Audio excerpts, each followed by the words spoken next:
There we go. And then let's see, we've got, so like this has got all the instructions you need. There's a few different examples I've already set up that we're going to walk through, we're going to look at, we're going to mess around with. Um, so first steps first, we need to pop over here. Trying to think, is this going to be large enough? I don't know, make it bigger.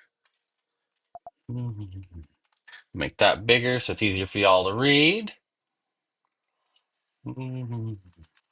There we go. And then we just got to do UV sync. Am I in the right directory? No, I am not. So each directory has its own dependencies. So you have to go into the directory, do the UV sync inside the directory. There we go. So now everything's installed, and now we should be able to do UV run, Python, examples. What do we have? We'll do the basics. Let's see if it runs. Make sure we have our token in there. Basic text generation. I forget. Let's see. So yeah, this is just doing basic stuff. Explain what an AI agent is in simple terms. Response, imagine a helpful assistant, da da da da da da. And it's doing Gemini things and talking a lot. There we go. So it finished thinking. So the our token is working. You can see if we go over to the env example file, if it would open. Why is it not opening? I don't know why it's not open. Oh, there it goes. Don't know why PyCharm is. Oh, it's still indexing right down here. You can see. I don't want to open my get ignore. Yeah, you see, it's just a very simple thing. You're just going to replace this text here with your API key. Trying to figure out how I can make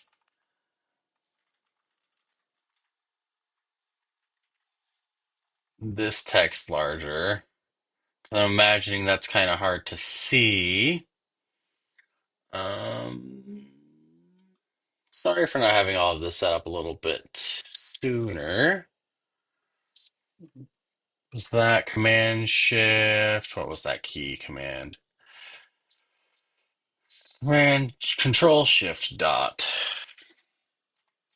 There we go. Now we can make that text a little bit bigger, make it easier for you to read. There we go. So yeah, you're just going to replace, you'll just copy the .env example. You're going to save it as .env, and then you're going to replace the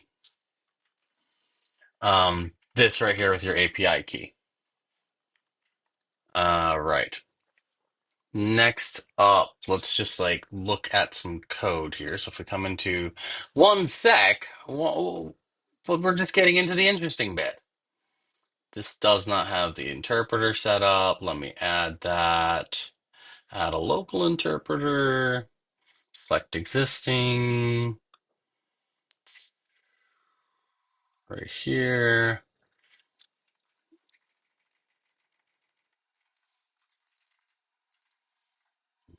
No, that's not going to work. That right here. There should be inside of here. We go. Don't know why it can't find this on its own, but it didn't. So here we go. Why does it think Python 3.14? I'm not sure. Oh, okay. I'll see you in a little bit, I guess. Mm, Basically, this is pretty straightforward. This is just straight up Google's generative AI API. This isn't using DSPy. It's just very basic, very simple. Um, So what it's doing is we're using that .env file, so we have to use .env the .env package to load the .env file, and then it's checking to make sure is the Gemini API key in the environment. If not, it's going to raise an error. I've got it in the environment. So we just then configure the Gen AI API with the API key, and then we return a generative model. We're going to use Gemini 2.5 Flash-Lite. You can generate an API key that is free. Like that's why one reason why I like the using Gemini for stuff like this. It's just because you can get a free API key. If you go to the Google AI Studio, you can generate an API key. It can be completely free. It has limits to how much you can use it, but you can use that for free. And that's what I'm doing here. And we're using the Gemini 2.5 Flash-Lite right now. Because that's the least expensive. I think it's 10,000, it's 10 cents per million input tokens and 30 cents for every million output tokens. You're going to be putting a lot of tokens in and not getting out as much as you might think. So it is very cheap to use that. I think our bot is using a slightly cheaper, the 2.0 flashlight, which is 7 cents per million input tokens. And we've spent maybe 12 cents on that right in the last 2 weeks. So you can get quite a bit of usage with the flashlight models. So then if we come down here to the bottom, you'll see we've got our main function. When the script is run directly, it's going to call the main function. It's just going to print out some basic text, and then it's going to generate and do a basic example. If we come up here, you see we've got our prompt right here, explain what an AI agent is in simple terms. And then we're going to ask the model, which we defined up here, this generative model right here. We're getting it right here into model. We're telling it to generate content based on the prompt. Then we're printing out the prompt just so we can see it. And then we're printing out the response text. In simple terms, let's make that shorter. Just respond in 2 sentences. So we can change our prompt right like that. And then if we come over here and run that again, you're going to see the basic text generation. Boom, it's done. And it's much shorter this time. Like before it wrote, let me see if we scroll back up, you can see it like wrote a book. This thing wrote a thesis about this stuff. Um, and so I just changed the prompt. That's what it sent before. And then I changed the prompt this time around. It's doing two things at once, so it got a bunch of hair. But then I changed the prompt, and this time it just gave us 2 sentences, which is much shorter. An AI agent is like a digital assistant that can perceive its surroundings, make decisions, and take actions to achieve a specific goal. Think of it as a smart program designed to perform tasks and interact with its environment. So, pretty simple thing there. And then, so yeah, that just prints out the prompt, and then it prints out the text response that the AI gave us. And then we have this conversational example. So it's got three different messages, it's iterating through them, and it's having a whole chat with the AI. Like you can see, here's the conversation example. We say, "Hi, I'm learning about AI agents." Gemini says that's fantastic. And like you see, it's a bit wordy. It can be a bit wordy in here. Like see, I see Gemini, where's the next you? So like all the way down here. This is the next time we question it. So that's quite the response it gave. Let me see where model. So we're generating the model up here. I'm trying to see if there's a way, and I don't see the way in here right here now. But like you see, it has like this start chat with this like history right here. And so when we're using this send message, it's like we create a chat right there. And then you have the chat here. You send it a message. So it's building up the history of everything we send into it. I don't know if we can see. Let me see. If we go chat dot history, let's try printing that out. It's you. If I could type. Come on. I need you to import pretty print from pretty print. I think if we do this and then we run it again, we can see something interesting. Give it a second to think. Thinking. It's stuck. There we go. Okay, so here we go. It didn't exactly print out as prettily as I would have liked, but it's not terrible. Um, so here's where that pretty print starts, is right here. And you can see, like, we have it's an array. We have a list. And then inside that, we've got a parts object, it looks like.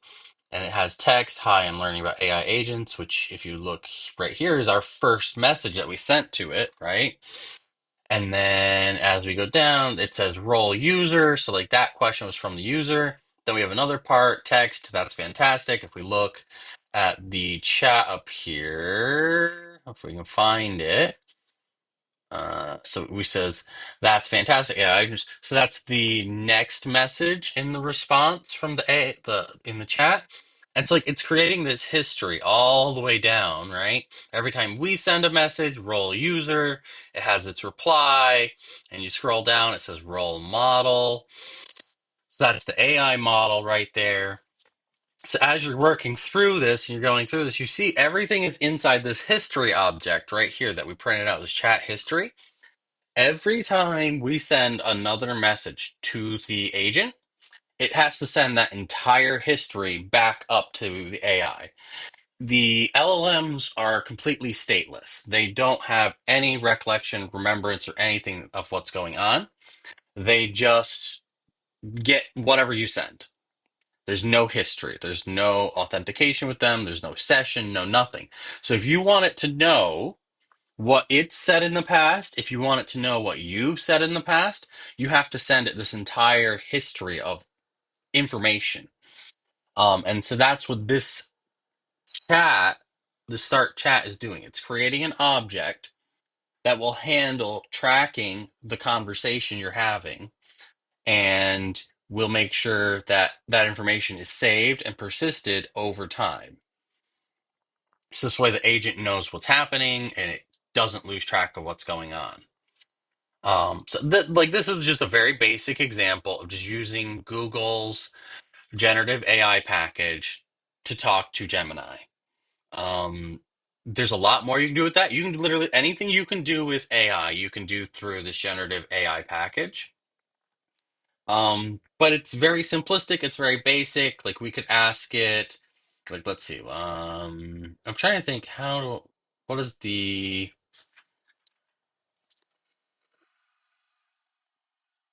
I'm trying to see if there's a way for me to set the system prompt. I'm trying to remember how this API works for that. Model, safety signage, system instruction. I think if we do this, if we come up here,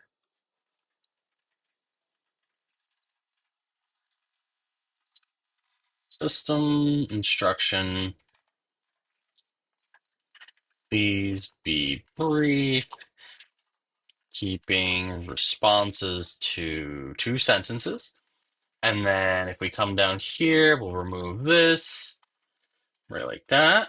Now I think if we run it again, it should be a lot more brief. It's probably not going to be so talkative.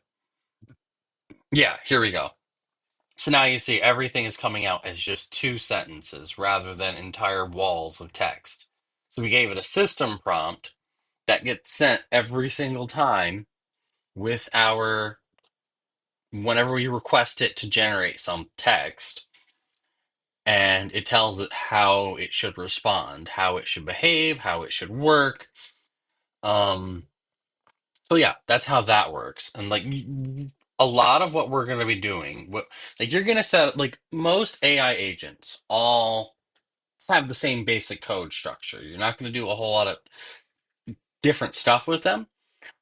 When you're creating AI agents, mostly what you're doing is prompt engineering.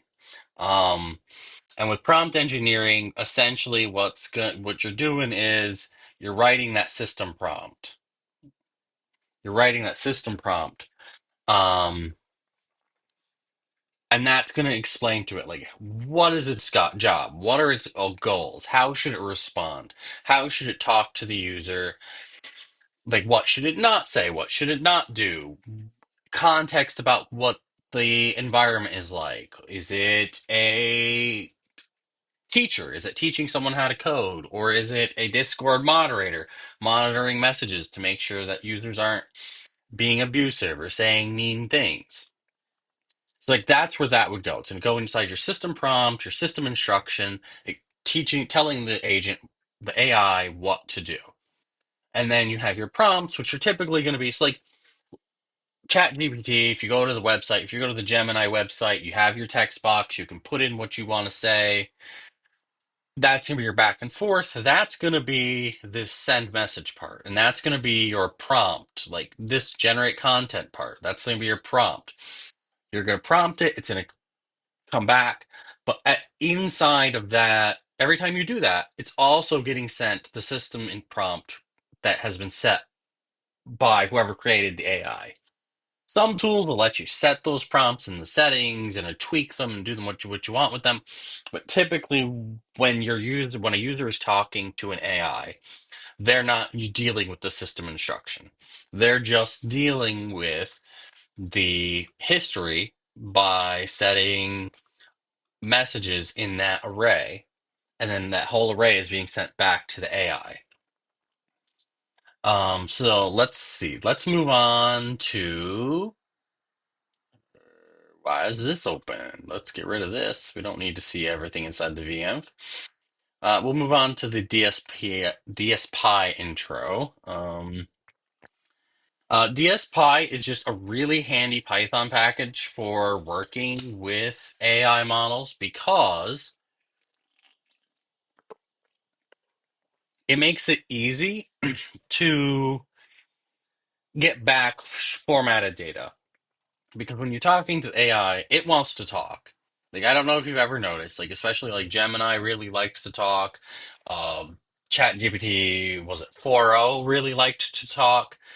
And so you could ask it, hey, send back JSON, but it may not send JSON. It may send back broken JSON, or it may send back JSON, but then have some explanation around it. So you can't exactly just parse it. You have to try and figure out where the JSON is in its message.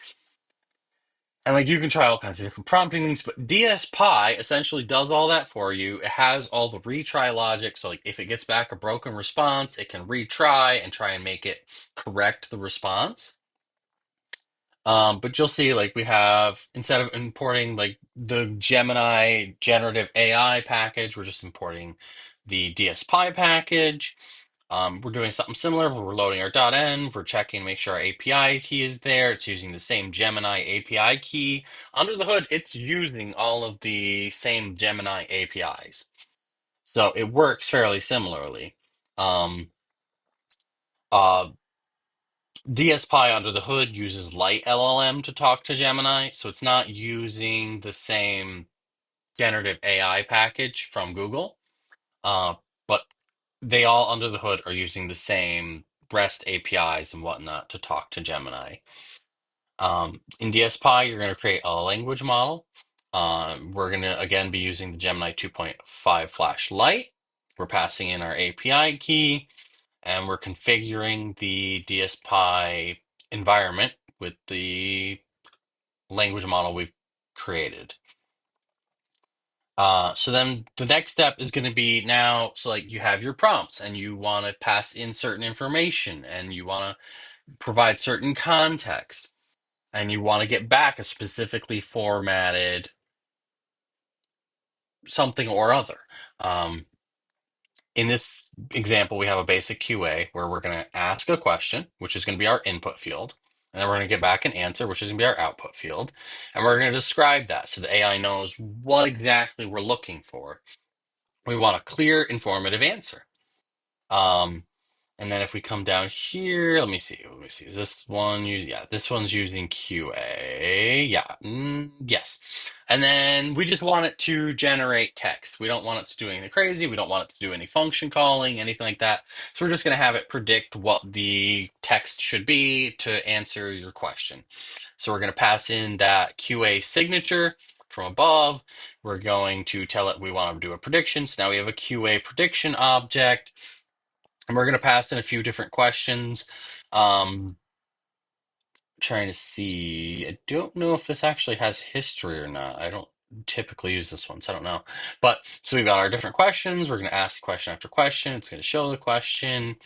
And we have our similar main down here. Let me just do this because I don't want it to run all of that. And then we'll come over here. We're going to do two tab, DSPy intro. It's just going to run eventually. Takes a little bit of time. Here we go. So what is the difference between an AI agent and a chatbot? Whoop, got a bunch more. While both AI agents and it does its whole response, it's kind of a little bit lengthy there. Um, but you can see like how that's working. It's just looping through, like you see each of the responses here. So we've got a question answer, we've got a question answer, and then if we somewhere in here, there it is. There's the last question answer. It's just looping through, asking the different questions to the AI using this predict model. It's basically the same as when we were looking at this one here. This is more or less doing, if I'm correct, this one's just doing this, essentially, where it's just generating something. There's no history. Um, so it's just very simple. But like you see, whereas there we were passing in a prompt, this one we're passing in the question. And like if you look at our signature up here, we have question. So whatever you name these fields, your input fields, you are going to have to pass in to the DSPy predict object. And so we're having to pass in our question, and it's going to respond. And we named our output field answer, so we can get the result on the answer field of the result object. So it's a little bit more structured. Right now we're just doing text, but like we can then change a bunch of different things. Like we can change this signature's description, and that'll actually impact things. If I remember correctly, we should be able to do this. Keep responses brief to sentences. This should update how it responds. So instead of responding like this wall of text, it now responds in two sentences. Now, I probably wouldn't put that on this. This is more or less your system prompt right here. Now, DSPy is a little bit more complicated. It's going to generate a system prompt for you, based on all of your signatures and everything that's going on. But I would probably, because I want that answer to be two sentences, put that right here. No more than two sentences. So now let's try it. We shouldn't get more than two sentences. There we go. Yep, nice brief answers. They're like two sentences long. So like DSPy gives you a little bit more control about where things are and makes things a little bit more structured. So you're not just like putting things all into a system prompt or trying to squeeze them into the prompts that you're sending through send message or through generate text or anything like that. You can actually like build these objects that have the information you want on them. Um, let's see. So let's see. Next up, we have our code generator. Let's enable that. We're just gonna walk through these. I don't want to have like, because it does too much stuff all at once here. So we're gonna do this. So now we'll go to the code example. Like if you look up here, we've got our code generator signature. We have our description of what we want it to generate for an input field. We have our code, our output field. We're telling it generate Python code based on a description. And then for the output field, we say clean, well commented Python code. And then we come down here, code generation, a simple function that calculates factorial of a number. We're going to get rid of these two for the moment, make it a little bit quicker. And then if we run that script again, it should run code generation with DSPy. And here we go, a simple function that calculates the factorial of a number. And then def factorial, da da da da. It looks correct to me, I think. I don't know. I'm not paying much attention to it right now. That's not important. And then like we could have it, let's see, this one, what does this one do? This one asks it to a little bit longer. A class that represents a basic to-do item with title and completion status. Generate to-do item with title and completion status. Yeah. So basic to-do item with title and completion status. Yeah. So it's doing. Okay, so it's doing type validation on the title, setting completed to false, mark as completed, all that fun stuff. We could come in here and we could say on this, we could say it should use data classes where appropriate. And now maybe that might actually change how it generates that class. Let's see. Yeah, there we go. So now this time it used a data class. From data classes, import data class, title completed. A little bit more straightforward. And this gets you your type checking automatically. Like this is probably the preferred way to do things. Like this is absolutely the preferred way to do things. So you can kind of like tailor your prompt. You can tailor how you want your output to be to teach it and explain to it how you want things to be done correctly. Let me see. And then there's the chain of thought. It's like the code generation is still using predict. It's just doing text prediction. We created a code gen predict using the code generator's signature, and so now we can just call code gen with the description exactly the same. Like you see how, like I was saying before, whatever you set your fields to on your signature, it's like our input field is going to be a description and our output field is going to be code. So then when we run the code example, we have to pass in a description and we have to get the result as the code on the code attribute.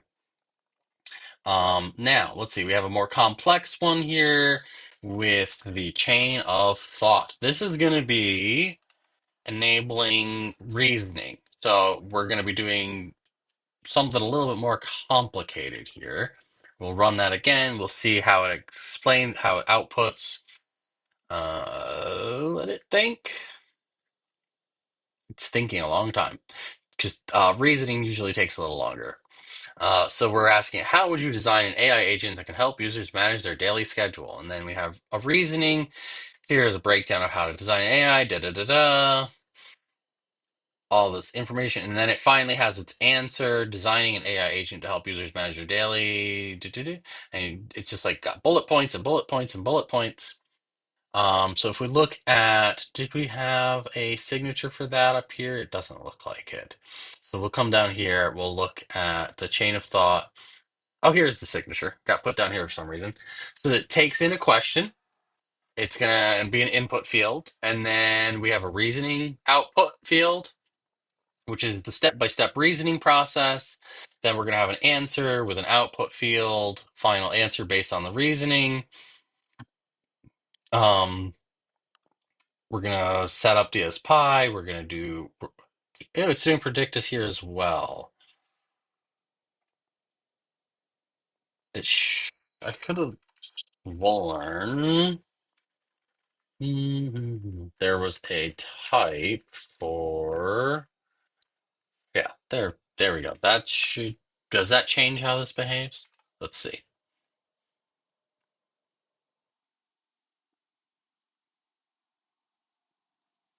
Like the chain of thought is going to, rather than just generating text, when you use chain of thought, if the model is capable of doing a reasoning step, it will do the reasoning step in there. Trying to think. Salt dot code reasonings. Yeah, that's just gonna do that.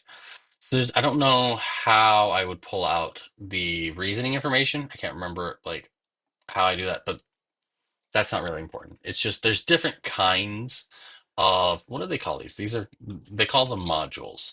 Um, and the module go away. Why is that showing up? Hello.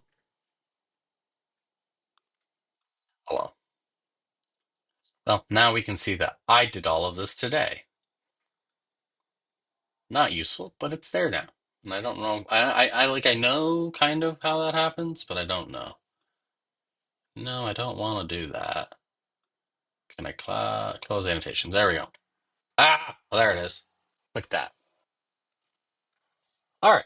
So yeah. So basically, so you have your predict module, which takes in a signature and it just generates text. And then there are a chain of thought module, which takes in a signature, and then it will try to have the agent think about things and reason through the process more um, before it comes up with the answer. Like you'll see that, like I think ChatGPT has that. I know Claude has that. Like you can enable the reasoning steps. You can have it think even harder, and that's what this chain of thought is doing. It's trying to make it think a little bit more about its answer before it gives an answer.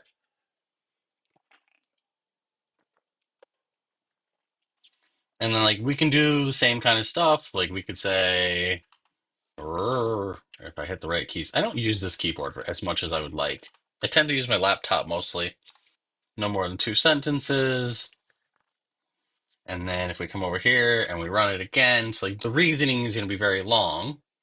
Um, it's and then the answer is going to be very short, right down here. There's the answer, and here is the reasoning. Quite lengthy. But we asked it to give us a reasoning step. Like, I believe there's probably a way to pull out when you go into, well, actually, you know what? We could probably just jump into here. Uh, no, I don't know.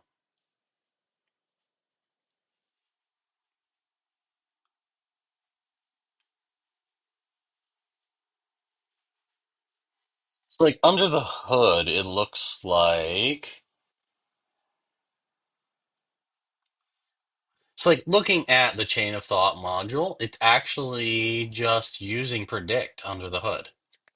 It's like right here, you see it's creating a predict with our signature, an extended signature, which is coming from here.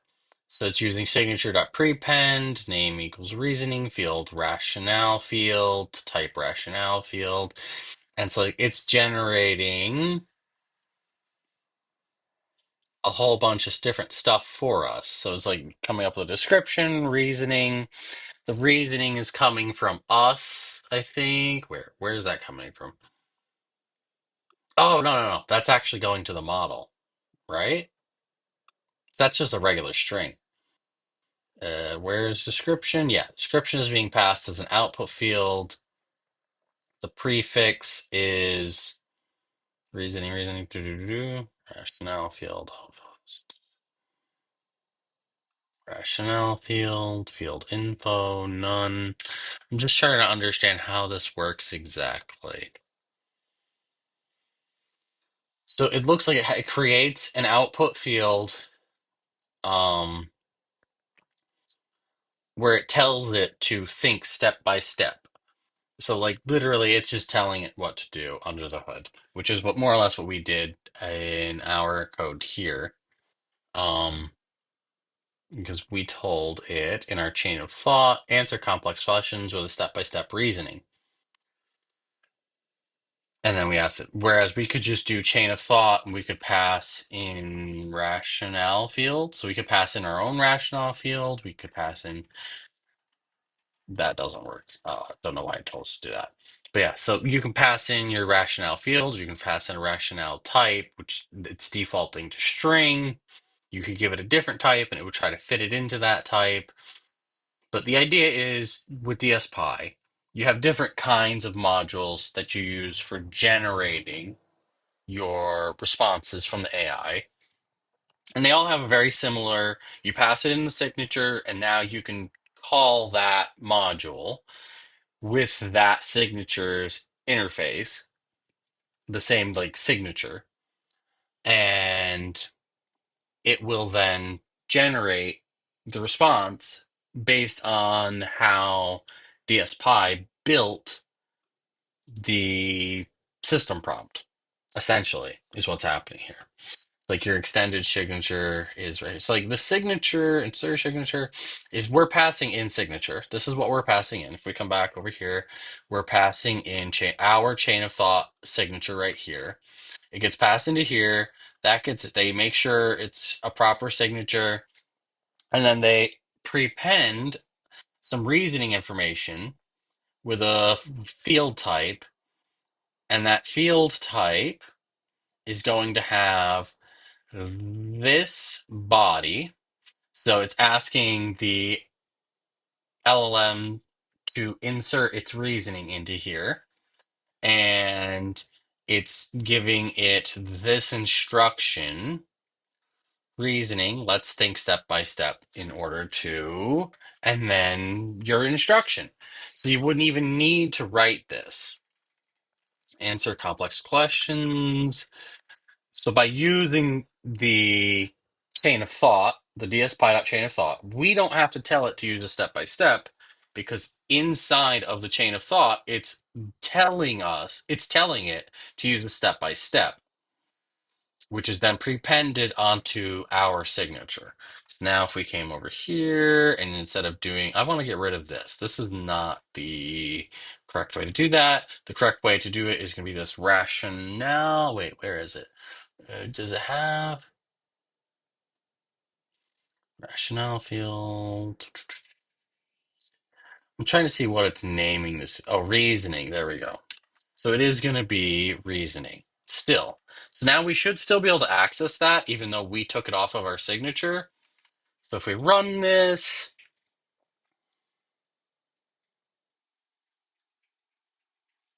it worked. There we go. So now you can see we have our answer. It's like 2 sentences long, and we still have our reasoning step all right here. So you don't have to.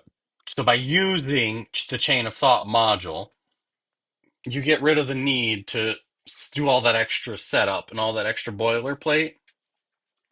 I'm going to rename this. There we go. Just do it. There we go. Oh, goodness. Refactor, please. Thank you. So this now you have your chain of thought example signature, which has a question and an answer, and it comes back, and it also now has a reasoning field that gets created by the chain of thought DSPy module. Pretty cool. Like it makes things a little bit simpler. You have to think about it a little bit less, unless you aren't paying attention like I was and did it all wrong. I don't use the I haven't been using that one. Mostly I've used Predict for our bot. It uses Predict. And then there are other module types. If like we go to DSPy docs, let me pull up this. We can, I think, let me see if we can find it in here. API reference, modules, like they've got all of these different modules. Whoop, did not want to go back. I wanted to do this. So go to here, modules. You have best of n, chain of thought, code act, module, multi-chain comparison, parallel, predict, which is the basic one. One thought chain of thought is the one we are just talking about.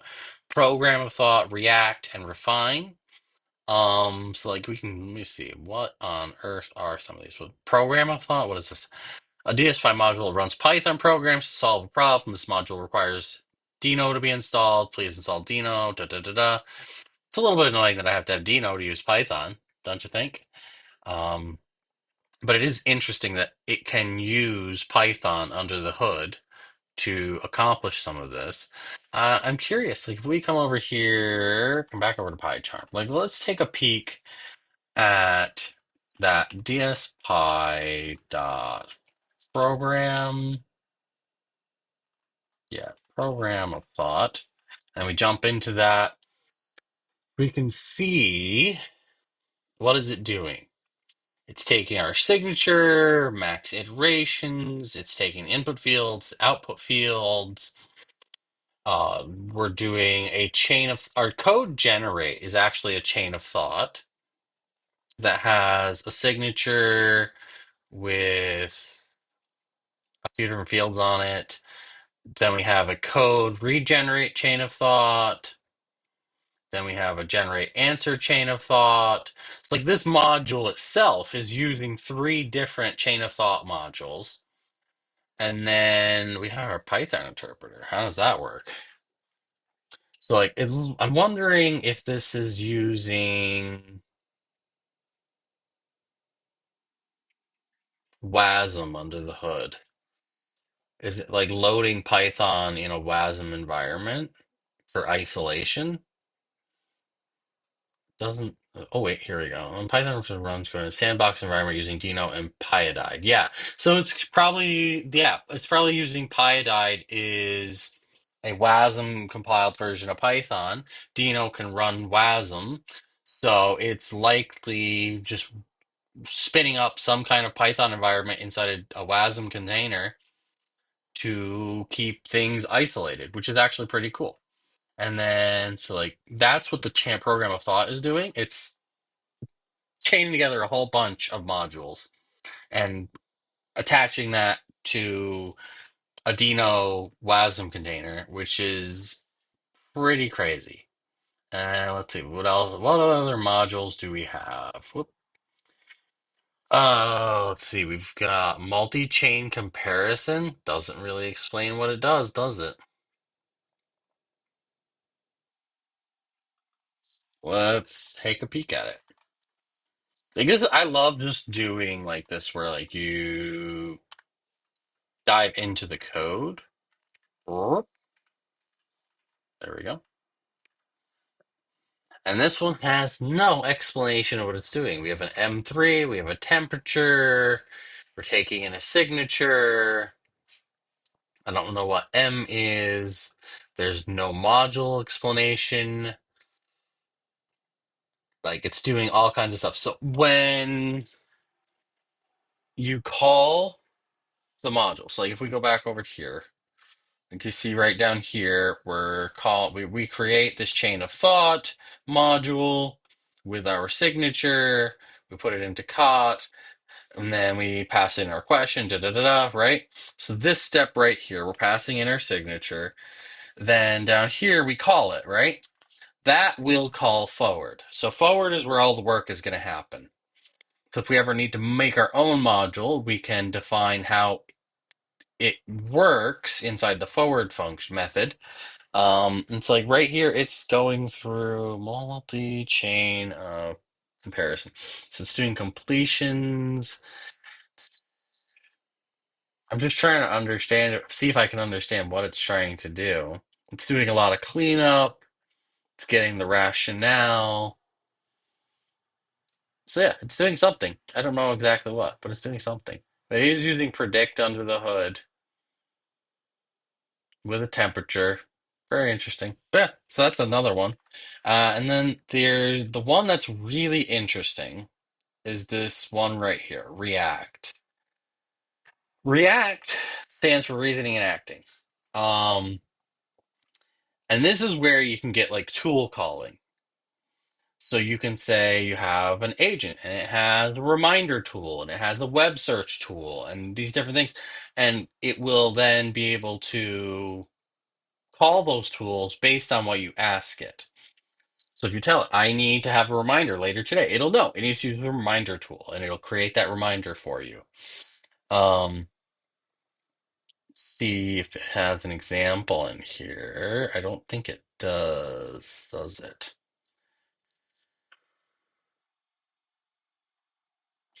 I don't believe it has an example. That's fine. I think we do. Oh no, it does right here. So this is what we're interested in. So you create a function. It's just a normal function. Takes a city, a string, it returns a string. Um, and then it returns based on the city, return the weather. And so this is just it's not actually going to call a weather API or anything like that. So it just returns a string. The weather in city is blank, is sunny.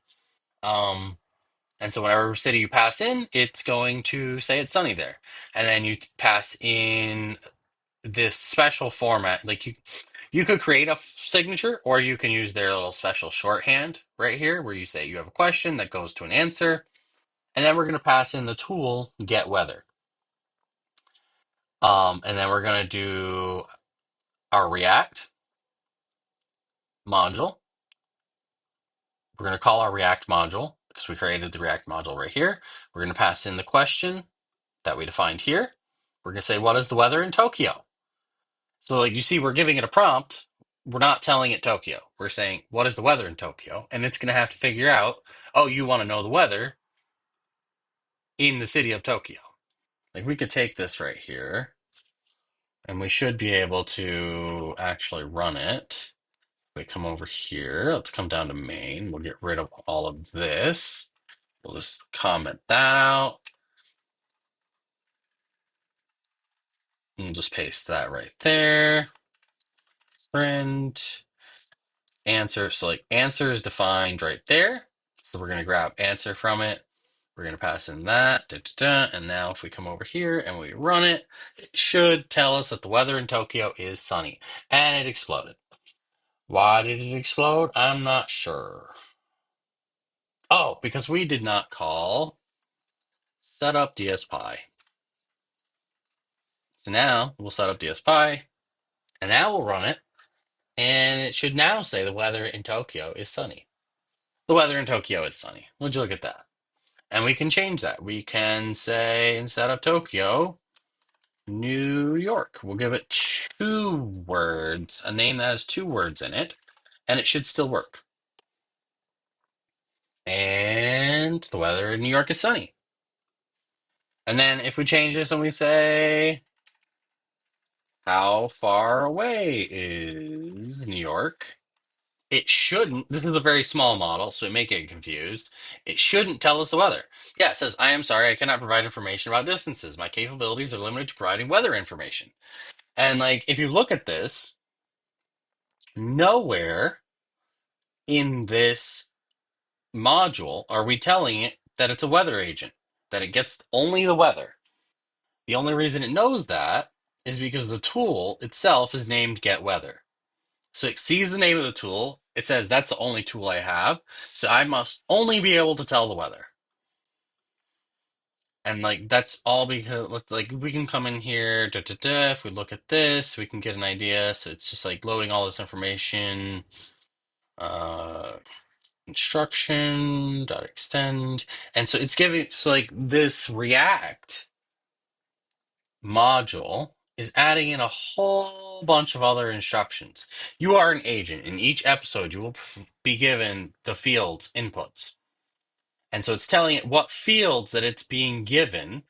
It's like from the signature. Like, so like it's going through the signature, it's getting the input fields from the input fields dictionary, and it's building up a string of inputs, a comma separated string. So it's telling it you're being given the fields. And if we look back over here, we're giving it the field question. We're given the fields. So when it receives this, it's going to say you are an agent. In each episode, you'll be given the fields question as input. And you can see your past trajectory so far. Your goal is to use one or more of the supply tools to collect any necessary information for producing outputs. And so, like, outputs is the same deal. We're creating a string out of the keys from the output fields dictionary, and our outputs are answer. So it's just going to say information for producing answer. And then to do this, you will interleave next thought, next tool name, and next tool args in each turn, and also when finishing the task. After each tool call, you receive a resulting observation, which gets appended to your trajectory. When writing next thought, you may reason about the current situation and plan for future steps. When selecting the next tool name and its next tool args, the tool must be one of, and then it's like here, we just extended instructions with that. So then we have tools for and then here we're appending each of the tools. So like it's giving an ID to each tool. So they're just enumerating. So it's going to be from 1 because they're adding 1. So it starts at 0.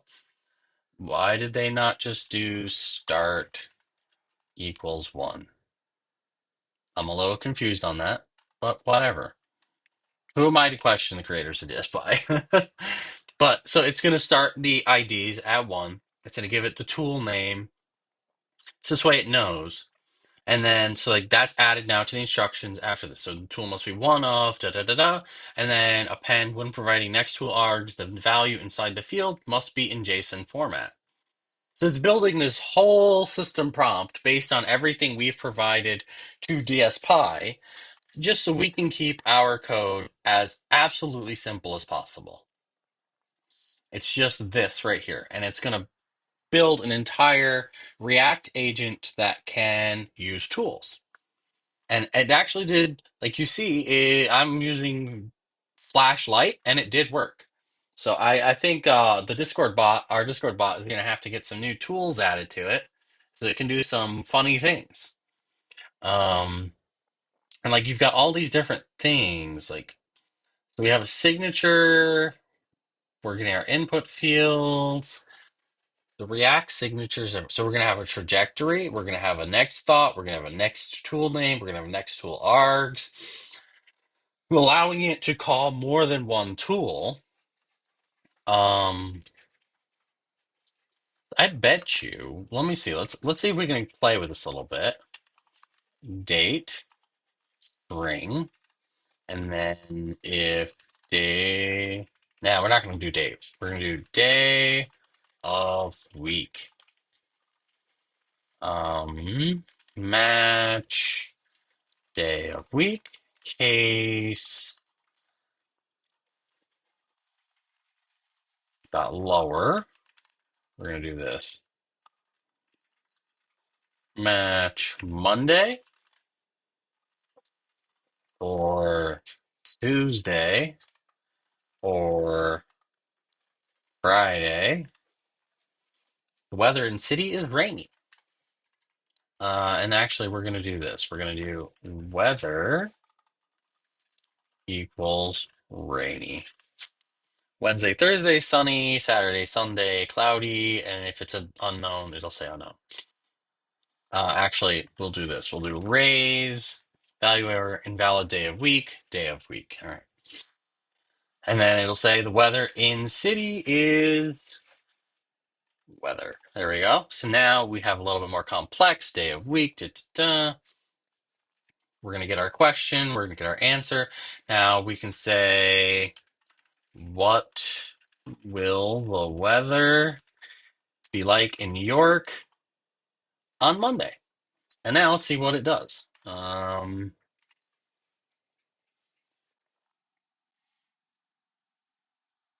It's thinking. The weather in New York on Monday will be rainy. And like, let's see, if we look in here, Monday, rainy. Now, if we change that to, let's say, Sunday, we can run it again, and we expect it to say cloudy. The weather in New York on Sunday will be cloudy. So now you can get it to pass in multiple parameters that it's pulling from the text. Maybe we could even do something like, I will be in Paris on Saturday. What should I expect the weather to be? And then we can run it. It's like it's a much more complicated sentence, and it should still get it. You can expect the weather in Paris on Saturday to be cloudy. And like you see how it rephrased. Like we're returning the weather in city is weather, right? So the weather in Paris is cloudy, is what we're returning. But you see, it's not even using the text we sent. It's just extracting information from that. You can expect the weather in Paris on Saturday to be cloudy. So it's basing its answer on that. What if we said on we will be in Paris on Friday and Saturday? What should we expect the weather to be like those days? Now we might be able to get it to. Let's see if this works. It might run the tool twice and actually extract. On Friday, you can expect rainy weather in Paris. On Saturday, the weather will be cloudy. And if we look back at our code, on Friday, it says rainy. On Saturday, it says cloudy. So, like, it's calling the tool twice. And we can actually, let's do this. Print, let's see. We'll do that. So this way we can see what it's doing fully. UV run. So we're calling get weather Paris Friday is rainy, get weather Paris Saturday is cloudy, and then it gives us our sentence. So like it's calling the tool multiple times, and that's all because this React module makes that possible. It allows it to do multiple different things. And then we could even do like let's say let's add another tool to this. Get day of week. And then we say date string, and then we're gonna do date time dot uh script time date. We're just gonna do month day. We don't need, and then we're gonna return day of week date equals. We're gonna do this is a string, so I'm gonna call it date string. And then rather than a hyphen, let's do a slash. So it'll be get day of week, and then day of week. That should get the day of week. There we go. We need to import this name. There we go. Get that. And now we can pass in get day of week, right? So now we're going to say 8/22, and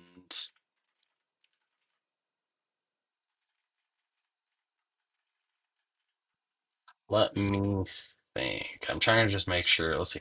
Well, we'll try it right like that. Like it doesn't have a year, so I'm not sure how it's going to react to that. We might get an error. It might just work. I'm not totally sure. We'll find out in a second. Get day of week. So it's passing in. Oh, it's passing in a full on fancy. It's not getting the date, the year right at all. It thinks it's 1900, but apparently August 22nd was a Wednesday in 1900.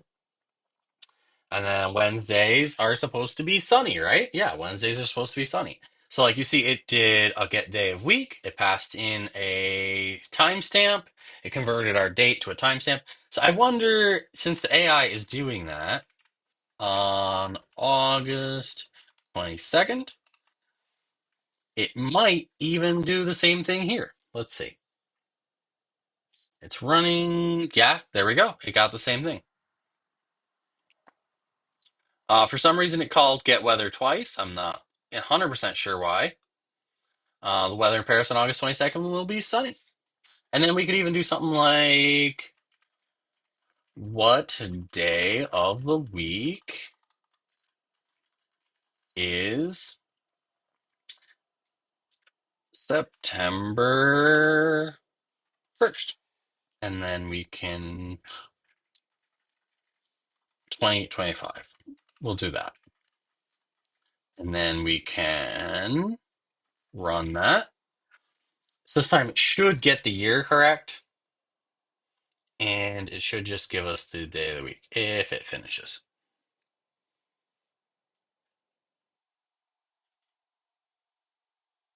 Month, day, and does not support the year. Therefore, I cannot. How does it know that?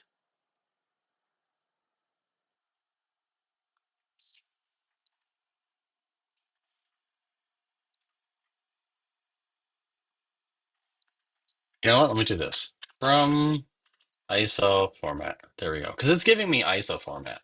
So let's do that. So it must be looking at the code somehow.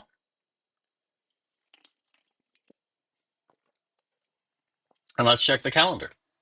Is September 1st a Monday? September 1st is indeed a Monday. So like you can see like now it has two tools. It can combine those tools together. It can use one tool individually, and it can do all kinds of absolutely incredible things. Now, it seems to think that the year is 1900, right? So like what if we let's create let's get this out of the main function. We don't need it in the main function. And then get above the main function. There we go. And then we're going to create class React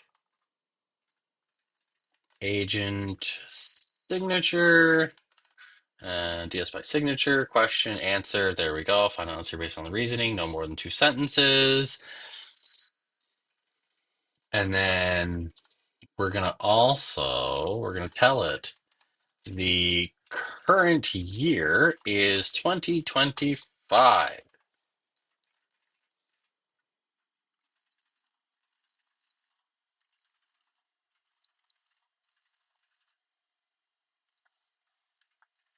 So now we're going to let it know that the year is 2025. And instead of using def React example, boom, right like that. Now we're going to come down here. We're going to do print. There we go. And now if we run that, oh, you know what? I didn't update this. We're going to do React agent signature, right like that. That is correct. Double check, make sure I'm doing this right.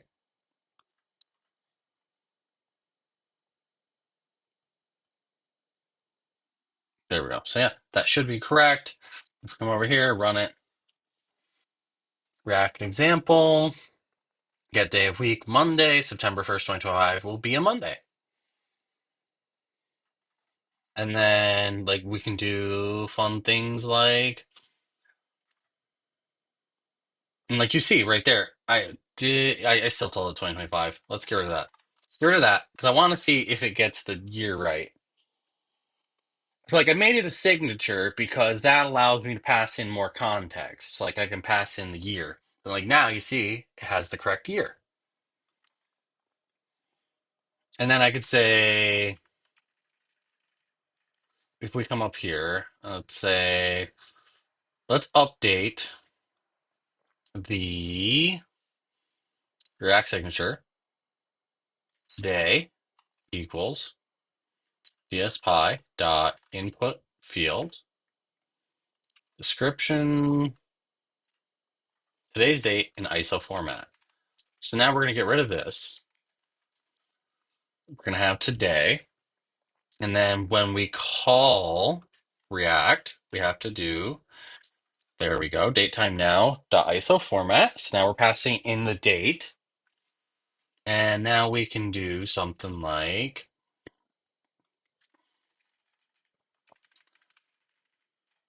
was it raining on this day last year?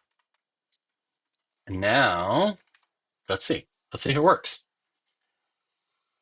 It's looking at 8/21, 2024. Oh, and we didn't give it a city. So now it asked us what city. So like, let's see if we can do this. Let's def ask user question, question string, return, input, agent. There we go. So let's now add that tool, ask user question. Let's run it again. What city are you interested in? Paris. And then it got last year, 2024, 8/21, Wednesday, get Paris Wednesday, sunny. No, it was sunny in Paris on this day last year. And like, what did we ask it? We asked it, was it raining on this day last year? And it says, no, it wasn't. It was sunny. And it's like, it's like we just gave it away to loop us in to ask us, hey, there was some missing information. And now, like, we could come in here, we could say, will I need a raincoat for work? Or no. For James's birthday party. It's like we didn't give it a date, we didn't give it a place. So let's see if it loops us in and asks us some questions. When is James's birthday party? Next week. No, we'll just tell it we'll tell it 9/5 So September, I don't want it to be ambiguous. So we'll do 9/15. It's this way it knows. And then it should ask us, in which city is James's birthday party? New York.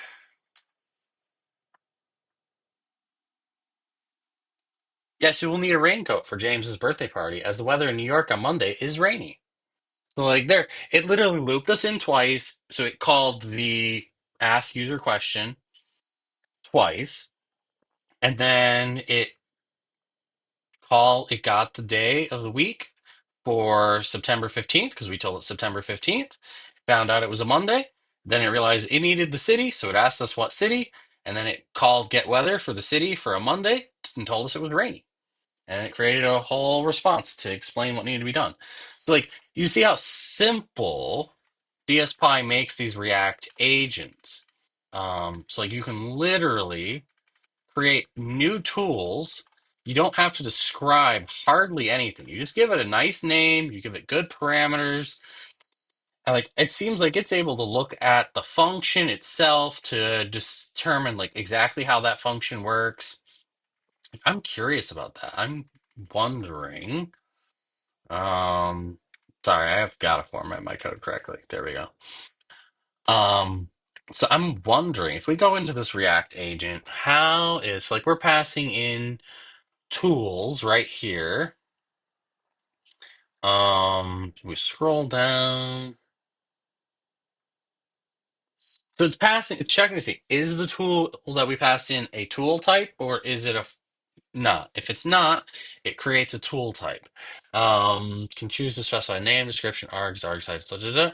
Automatically further values from the function for values that are specified by the user. Automatic inference will not be performed on them. So it does some kind of inference if we don't provide any information. Um, So, like, what exactly kind of inference parse function? So it's looking at the function's annotations.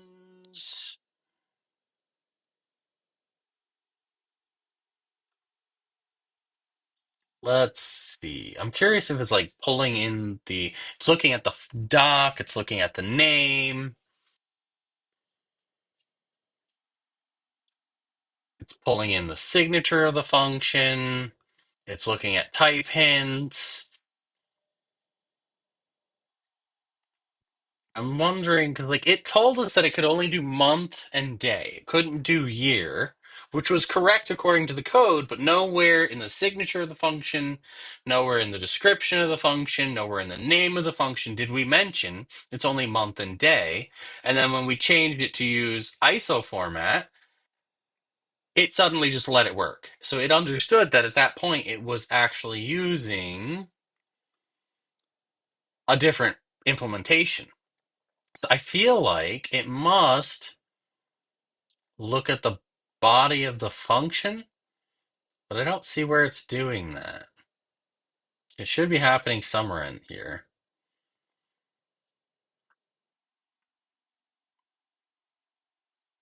Um,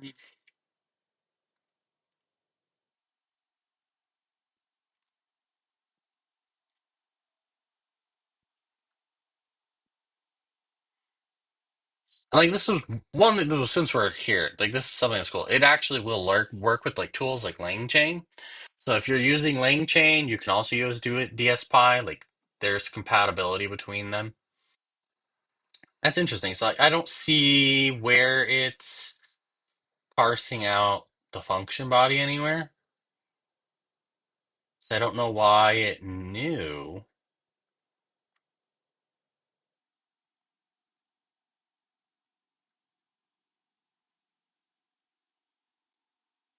I don't know how it knew, but it did. So there must be somewhere in here that it's actually doing that. All right. I'm a little curious. I'm curious to see how they're doing it. If they are, which they must be. Like,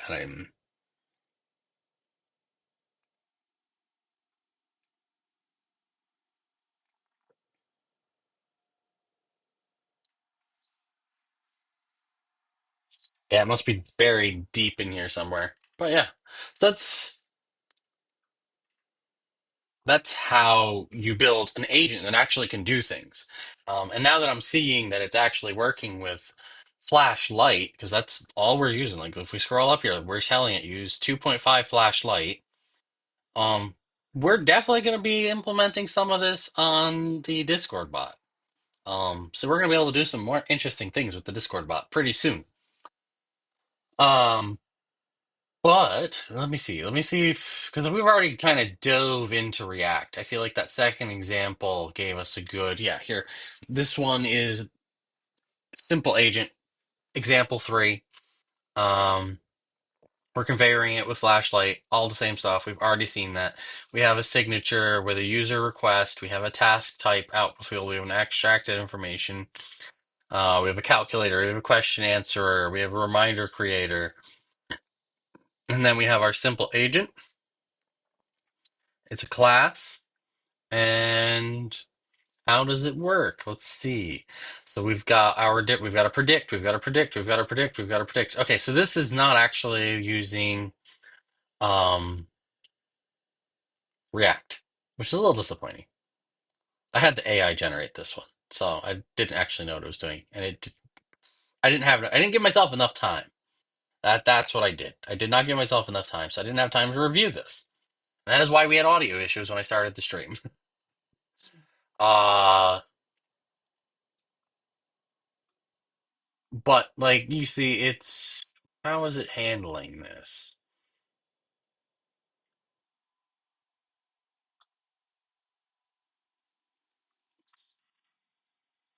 I think it's just being very simple. We go interactive mode. If commands, quit, reminders, all reminders, reverse commands, put it. If LF user input, agent process request. We go to process request, task analyzer, the task analyzer. So this is using a task analyzer um, to route. So this is actually an interesting concept here as well. Like, so maybe you have a few different agents that can handle different things. You don't want to like pile everything into one agent. Like with the React agent, you're making one agent, you're giving it a bunch of tools, and then DSPy is explaining to it how to use those tools. And here we're using a slightly different approach. We're using an AI agent to determine what the user wants to do. And we're going to then pick where it's like it's doing the analysis. We're looking at the task type that was returned. So if it decided we're doing a calculation, then we pass the extracted info into handle calculation. Like if we look at where was the extracted info, so the task analyzer, extracted info, key information needed to complete the task. So if we actually ran this, like that might be kind of interesting to see.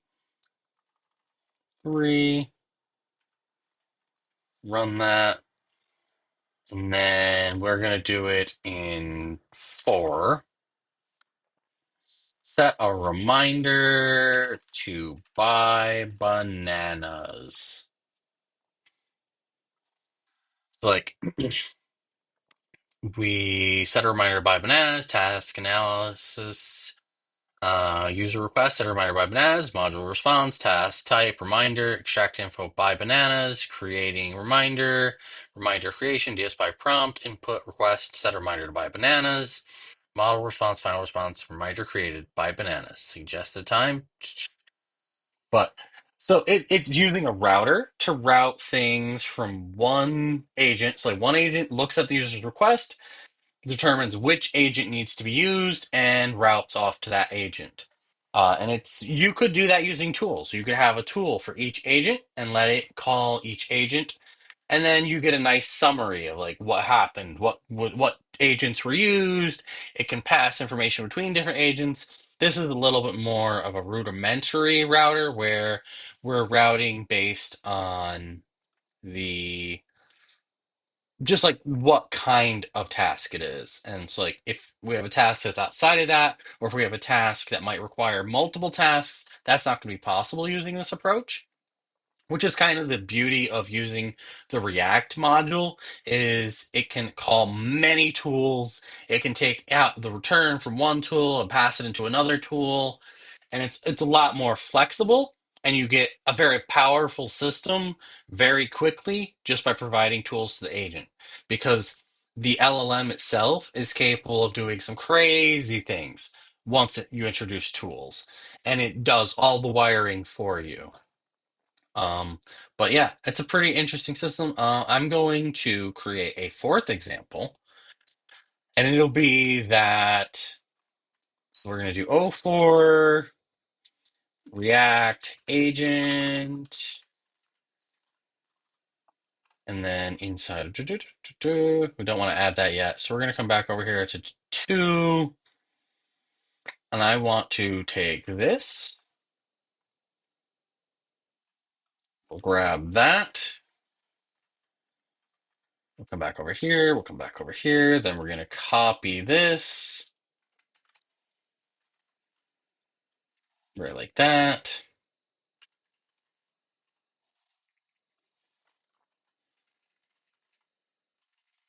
We'll get rid of this. And then we have to come over here. We're gonna do this. We gotta get this right here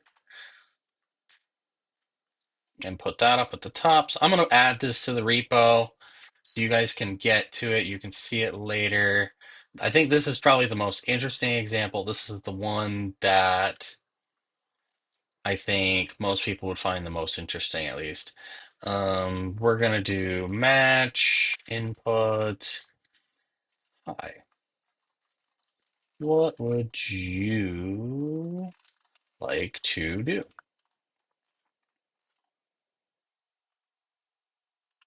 Demo to interactive.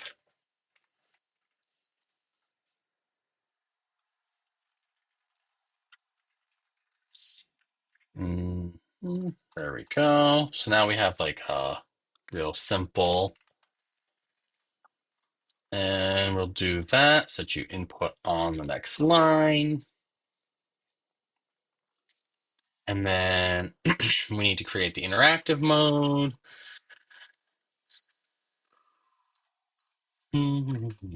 Uh,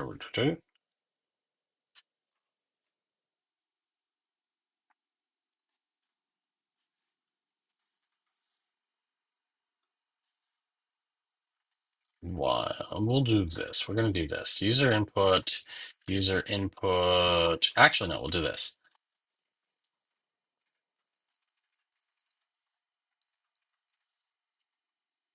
Lower is not equal to quit, and then we can get rid of this, and then we can do print goodbye, and then there we go.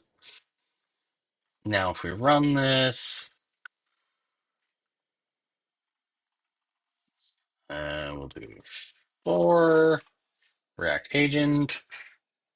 So what would you like to do? We're going to do two. What is the date? And because like we're feeding that information into it, it can figure out, it can answer that question. What day of the week is it? And then this will call a tool. Answer today is Thursday. What is do I need a coat when I go to the movies next week? Agent, what city are you referring to? And which day next week would you like to know the weather for? Washington, D.C. on not. We'll do 8:30. We'll do 8:30. 8:30. There we go. Get day of week. So like there we go. We got 8:30 Saturday.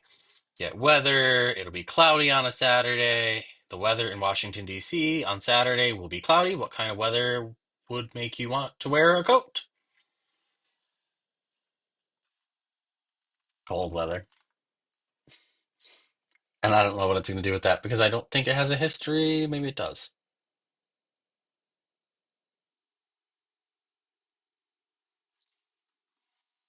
32. Yeah. So it does seem to have history. See, it's not sure what to do. So it just keeps calling the get weather tool because it just keeps saying cloudy. And it's like, well, that doesn't tell me if it's cold. And then it's like, what temperature would you consider? And then it tries it again two more times. It's like, I cannot determine if you will need a coat, as I do not have the temperature information for Washington, D.C. on Saturday, August 30th. The weather is expected to be cloudy. So it doesn't know if we need to wear a coat because it doesn't know if it's cold enough. But like, you see how it like loops me in. Oh, that's why. It's not, I don't know if it has history or not. Let me see. Yeah, I don't know if it has history or not, but it's because it's looping me in throughout this conversation because it doesn't know what's going on. It doesn't know how to answer the question. So it's trying to get more information from me. It's trying to clarify things because we gave it that ask user. So can we go over? Yeah, here we are. We gave it that ask user a question. Ask user question. Asks you what you want to do. So let me make this a little better formatted. And that'll make things a little bit clearer, I think. And if we exit and then we run it and we do two, there we go. Um, do I need a raincoat for the when I go shopping later this week? What city are you shopping in, and on which day of the week would you like to know the weather? And then we're just gonna say I'm in New York, and on which day of the week would you like to know the weather for New York? Um, what's today? Today is Thursday, in 2 days it'll be the 23rd. And we say the 23rd. It's a Saturday. So it didn't have to clarify, like, did I need it on a Saturday? No, it just looked up, hey, 8:23, that's going to be a Saturday. And then it got the weather for Saturday. It's going to be cloudy. The weather in New York on Saturday will be cloudy. Do you still want to know if you need a raincoat? Yes, I do.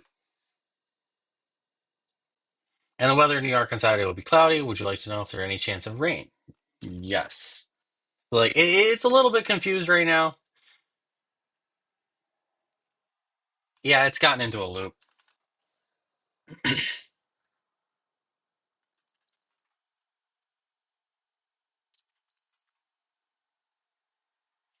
So it's a smaller model. It doesn't have enough information, and it's just it got stuck in a loop. And now it's like the weather in New York on Saturday will be cloudy. Would you like to know if there's any chance of rain? It asks it again, but probably the React module caused it to kick out. I would imagine. I don't know that for sure, but I feel like that's probably what happened there. But yeah, so that's the basics of using DSPy. You can do some really cool things with it. And yeah, let's see. Do we need to update this README at all? No, we don't. This doesn't have it doesn't link to the different projects, the different examples. So I'm going to go ahead and add examples '04 git commit data loader. Um, add a React agent example. Word letter. If I could spell, that would help. Add a React agent example. And then reset git status. Why? Git.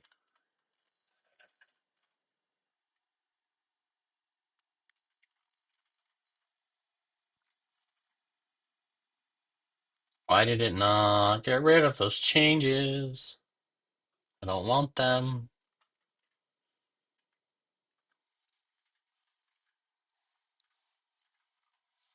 Mm. We'll do this.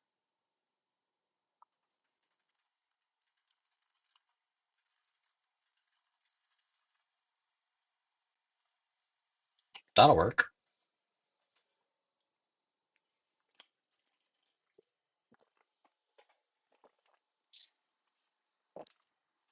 Get status.